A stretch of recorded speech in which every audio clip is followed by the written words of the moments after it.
question I often get is, how long should I try to focus?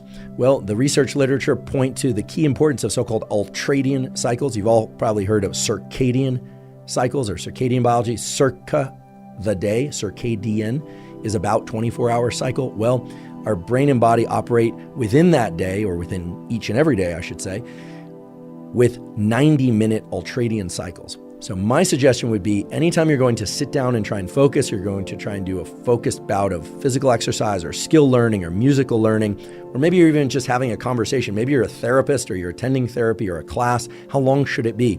And the ideal duration is about 90 minutes. Not exactly 90 minutes, but we can reliably say 90 minutes or less. Okay, it doesn't have to be the full 90 minutes, but trying to push yourself to be able to drop into 2 hours of focus or 3 hours of focus while possible is not really in line with what we know about the underlying biology. Everything from our sleep states, or the different stages of sleep, and our waking states is divided into these 90-minute cycles, or so-called ultradian cycles. So what I like to do is set a timer for 90 minutes.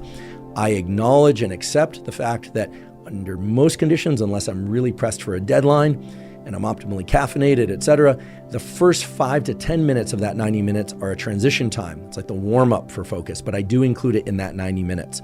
And then I really try and drop into doing focused mental work or learning of some sort. Again, this could be physical as well, motor skill learning, or anything we're running or lifting weights, etc., and really try and drop into that across the full 90 minutes. Again, accepting the fact, okay? It's not just an idea, the fact that occasionally our focus will flicker.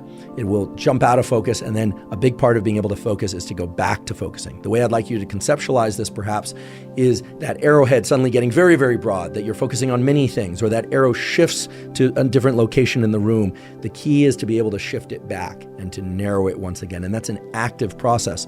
So much so that it requires a lot of metabolic energy.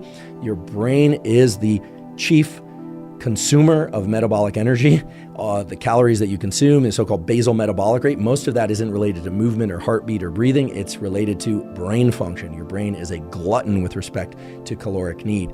So understand that at the end of 90 minutes, or maybe even after 45 minutes, you might feel rather tired or even exhausted. And it's very important that after a bout of focus, that you take at least 10 minutes, and ideally as long as 30 minutes, and go through what I call deliberate defocus.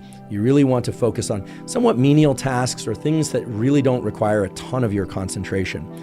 This is starting to become a little bit of a movement out there in the kind of pop psychology and optimization world, this idea of not looking at your phone as you walk down the hall to the bathroom, certainly not looking at your phone in the bathroom. And I should mention, by the way, this is a particular annoyance of mine. Have you noticed that wait times for restrooms in public places has increased substantially in the last 10 years?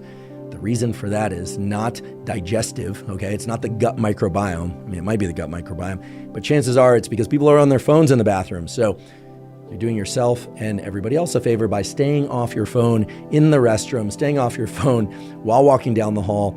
Try and give yourself some time to deliberately decompress, to let your mental states idle, to not be focused on any one thing. That period of idling is essential for your ability to focus, much in the same way that rest between sets of resistance training or rest between exercise is vital to being able to focus and perform during the actual sets or during the actual bouts of running or cycling or whatever your particular form of exercise might be. So deliberate decompression is key. And I know this is hard because we're all being drawn in by the incredible, rich array of sensory information available on our phones and other devices. But I can't emphasize this enough. Our ability to focus is not just related to what happens during the entry and movement through those focus bouts, but after those focus bouts, we really need to deliberately decompress. And of course, the ultimate decompress, the time in which we are not directing our thinking and our action, is during sleep. And so it's no wonder, or I should say it holds together logically, that deep, long-lasting duration of not controlling where our mind is at is in fact the ultimate form of restoration, even if we have very intense dreams. So take that period after each 90-minute or less focus bout, right? Remember, those focus bouts don't have to be full 90 minutes. Let's say you do 45 minutes of work.